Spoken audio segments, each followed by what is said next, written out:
I love building things. But not only that, I love the feeling of helping another person through something that I built or was a part of building, and like the look on their face and the delight of making something easier for them became like it was a driving force for me.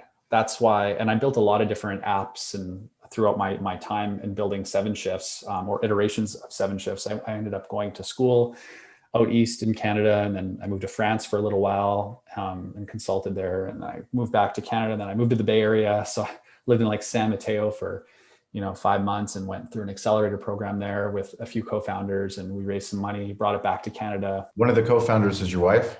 Yeah. Was she your co-founder? Was she your wife when you went through the accelerator program? No, not yet. Or sorry, yes, she was. We just married right before we left. Okay.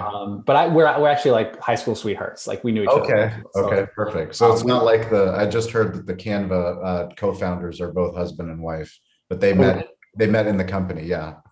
That's so funny. Yeah. Like we were building it. She wanted to be a part of it. And she's super smart. And, she helped us build the company. And third co-founder, Johannes, was doing mobile development. And yeah, we raised some money, brought it back to Canada, and people thought we were stupid and crazy for leaving like the tech ecosystem of the world, like the Bay Area, to go to, a place that no one could pronounce. Yeah. We're just like, look, Saskatchewan, right? Saskatchewan. Yeah, you nailed it. But that 150K that we raised, like it just lasted so much longer in Saskatchewan, because it converted to US dollars, and we won the lottery, bought jet skis. I didn't even think about that. Lottery jet skis. No, but it was awesome in the sense that we could really focus our product on restaurants.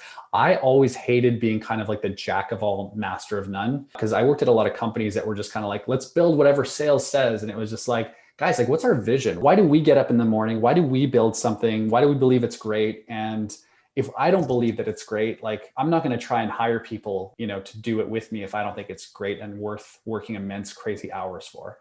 Yeah. So I needed to get behind something that was like the best of breed. And this was in 2013, where we just said, we're doing only restaurants. We're going back to our roots, because we kind of diverged a little bit. We were starting to do some other industries. And we went back there, we focused on restaurants, we built things and we targeted them, and we established great partnerships. Toast is one of them. And, early on, we kind of like established some roots there. And then now we built the product and kind of amassed, almost 17,000 locations now. And we're continuing to grow pretty rapidly. But we wouldn't have gotten there without the support of our operators and giving us the feedback. And I mean, this as an operator too, right? You're constantly, as you grow, you're constantly like trying to stay attuned to how people are enjoying the product, how are they enjoying the food? Like what's not working? Can we make it better? And you're in this constant state of iteration, but it's so fun because like, it's just, you get to see it unfold, and people say like, this saved me hours. This saved me,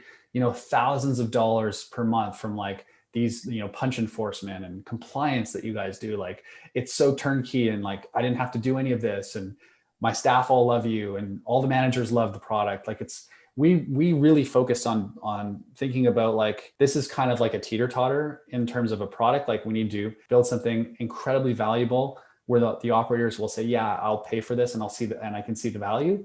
And then on the other side, the employees need to be like, this is a highly engaging product that, I rely upon, that I find easy to use, that I'm not going to, write horrible things on in the app store when I use it, right? Like, and not charge the employees for it.